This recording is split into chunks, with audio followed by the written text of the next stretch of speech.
Okay, I'm recording. Okay, here's where I am. I've gone all the way around to almost my point of where I started. Remember, I had stitches up to here, so I went and I took all the stitches out from those 3 inches. And if you turn this over, you can see that I've got a little point right here from where the original fish line started. So it really helped the fact that I moved my stitch length higher, and I increased the width of my zigzag, and I'm getting a much nicer, easier, but I'm also getting a little bit of fabric that I didn't really want because I'm not putting my fabric correctly. It's just something you're going to have to work with by just doing it. The more I think you do this, the easier it's going to get. But I have found that the tighter your coil is pulled, the easier it is to get through this machine. So I'm going to go ahead and finish this up. So I'm going to take my fabric again and cover it up about 1/4 of an inch, and take my back coil, and I'm going to gently tug and keep the coil as straight as possible.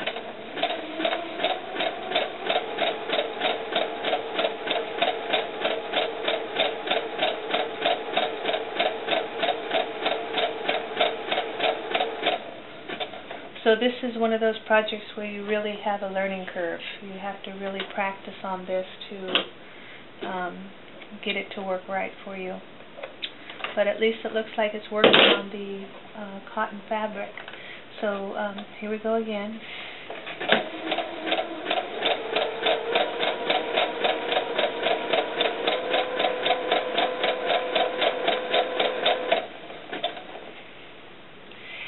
The first seam I went through, it went through just easy as pie. I had no problem getting through it.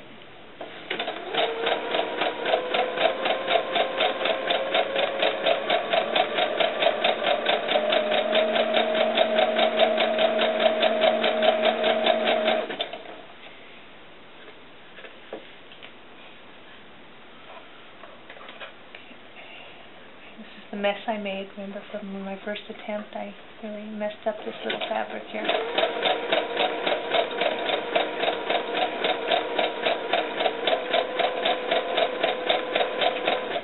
Okay, no problem. Alright, so what I'm going to do is I'm going to go up to my original beginning, and I'm going to chop this off. I'm just going to cut it. And I'm going to stick it in there as best I can and keep sewing.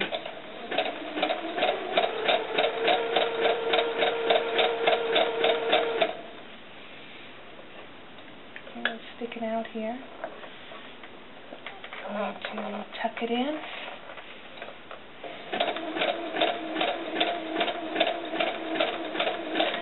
I'm going to have to pull this through because it's not letting me do anything else.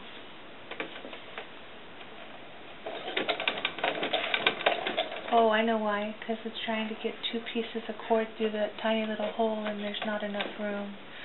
Okay, well, I might have to rethink this. And what I'm going to do is I'm going to cut. I'm trying to get 2 pieces of, because they overlapped, and that's not good. There's not enough room in that little hole. Okay, well, the only choice I have now is to pull this out and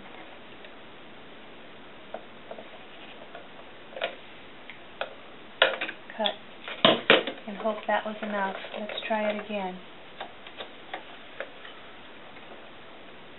Yeah, they don't look like they intersect anymore. Yeah, that's... Nope. Still, it's not letting me do it.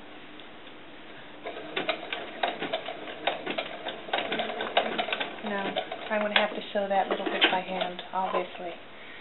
But how am I going to get it out of the machine now? Okay, well, this is the kind of stuff you have to work on and figure out how you're going to do it. So, I've got my fish line in there.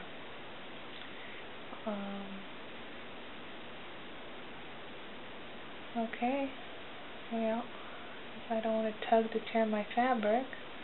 But, oh, there. Perfect. Alright, probably not too nice looking. And it isn't.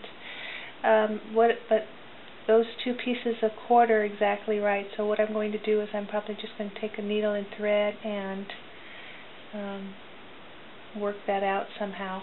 I should have thought about that. I didn't even think about what the consequences would be on there if I was trying to get two pieces of line through that pressure foot. It's just, you'd think it would have worked, but it's just not enough room in that slot in there. Okay, so anyway, here we go. This is our fabric covered fishline dress. Okay, so anyway, this is where the elastic's going to go in, and this will be the bottom of our sundress.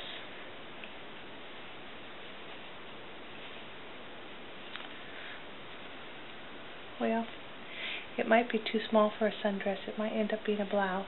But anyway, okay, I'm going to fix this, and then I'm going to show you how to put elastic in the top. Alright, I'll be back.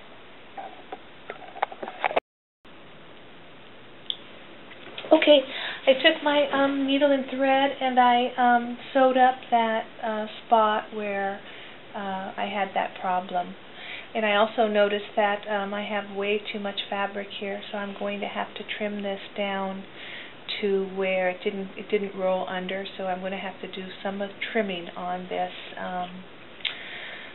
bottom. Also, I had to one of my fish cords wanted to stick out too much, so I had to end up trimming that down, and then I just whip stitched around with black thread so that it looks like that was the natural. Of course, you're going to get much. It's not going to look perfect, but you know you're going to have that seam no matter what. Okay, so this is elastic thread. This is black and this one's white. This one's made by Dritz, and it was $1.79 at Joann's. This is Sewology. You can get this at Joann's. You can get it at Hobby Lobby. You can get it at any fabric store, Hancock's. They all carry it. It's just called elastic sewing thread.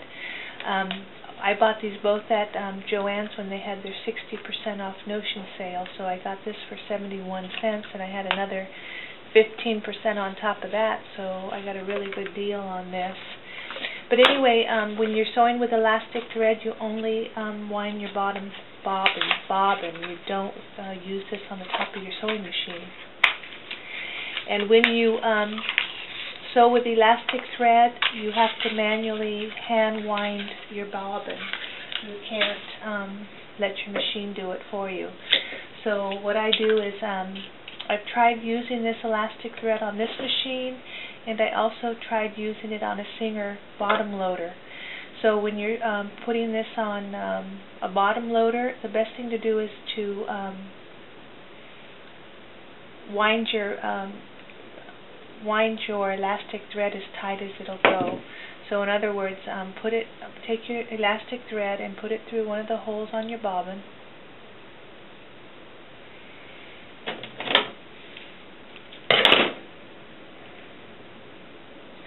Okay, so if this was a downloading Singer machine, a bottom loading bobbin Singer machine where you load down here, I would pull this as tight as I could, and I'd keep that same tension until I wound the whole bobbin up, okay? But because I have a top loader, I need a little bit of give. For some reason, your thread won't snap when it's underneath, but if you have your thread too tight up here, it snaps. So I'm going to pull tight, and then I'm going to ease back on it about an inch or so. There's only one way to know for sure if you're using the right tension on these, is to test your seams to know if you're sewing correctly or not. So here's tight. I'm easing back, and then I'm going to actually load this entire bobbin. I'm going to try and be as even as I can so it'll feed properly out of my machine. But the problem with elastic is that if you let it go, you're going to lose all your work. So you need to not only hold on to your I can take this off now because I've already caught that, but I'm going to make sure that I have, it gives me just something else to hold on to. So I'm just going to keep going.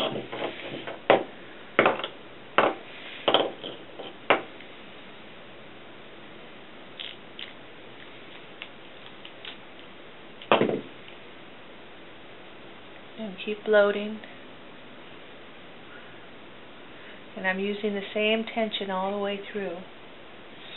The only thing that's going to happen if you have tension as you're sewing with this, what's going to happen is you're just not going to get as many gathers in that spot where that stitch happens to be.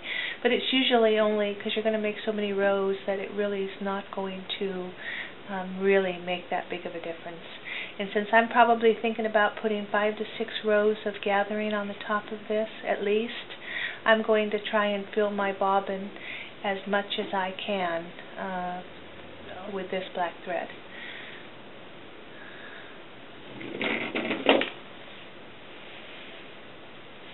Now another problem with this, if you do misthread it, you're going to have to go through this whole process and unwind this thing and start all over. So when you're first starting and you've never used elastic thread before, then just do like half a bobbin or something so you don't have to go through this whole thing every single time until you know exactly what your tension should be while you're winding it. Then I would suggest half a bobbin.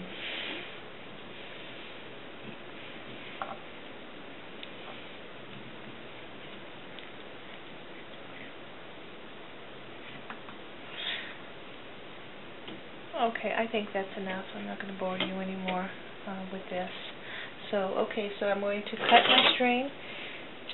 I'm going to bring my machine over here, and I'm going to load my bobbin like I would any other bobbin. Okay, I'm going to cut this piece off the top.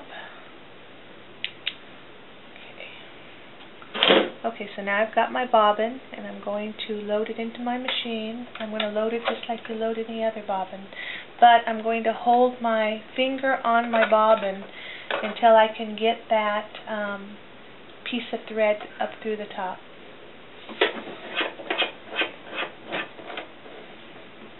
Okay, I don't know if you heard that or not, but it made a big sizzling sound.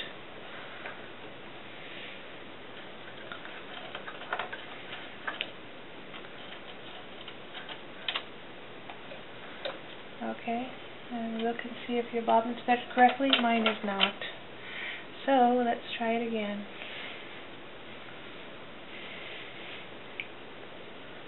I might have let him go too soon. Okay, right side. Oh, did it again. Well, let's see if I can get it to work.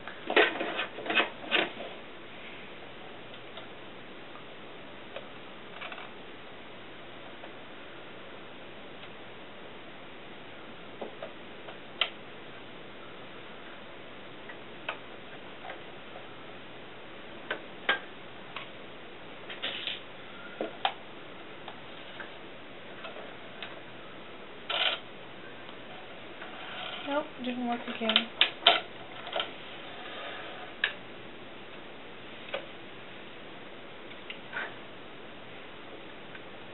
Something's catching that shouldn't be catching. So, here we go again.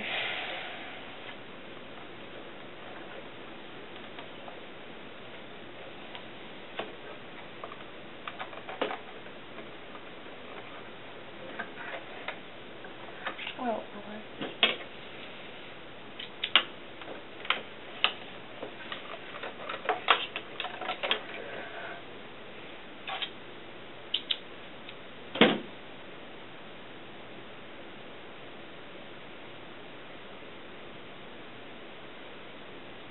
Okay, one more attempt.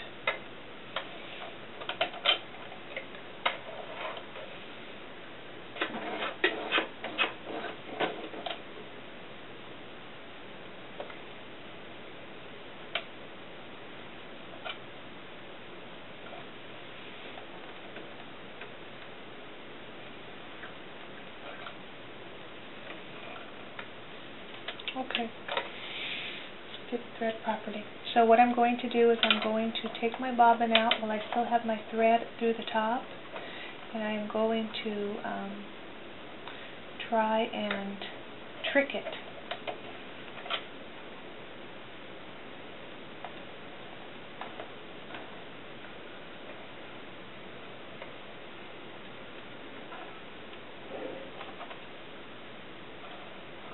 Okay, that's not going to work. Alright, I'll be back.